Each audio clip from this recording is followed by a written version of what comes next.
आताची सर्वात मोठी बातमी राज्यातील मुलींसाठी। येत्या जून 2024 पासून महाराष्ट्रातील एकाही विद्यार्थिनीला उच्च शिक्षणाच्या अभ्यासक्रमासाठी कोणतेही शैक्षणिक शुल्क भरावे लागणार नाही।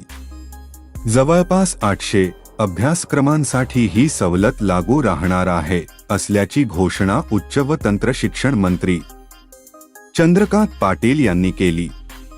कवयित्री बहिणाबाई चौधरी उत्तर महाराष्ट्र विद्यापीठात योगशास्त्र विभागाचे आणि शिक्षणशास्त्र विभागाच्या इमारतीचे उद्घाटन चंद्रकांत पाटील यांच्या हस्ते, त्यावेळी त्यांनी ही घोषणा केली।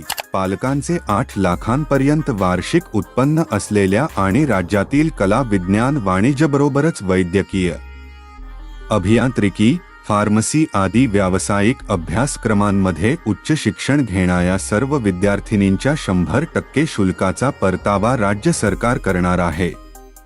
2024 ते 25 या शैक्षणिक वर्षापासून ही योजना लागू केली जाईल। राज्यातील 20 लाखांहून अधिक विद्यार्थिनींना याचा फायदा होणार आहे। लवकरच मंत्रिमंडळ बैठकीत या संबंधात निर्णय अपेक्षित आहे।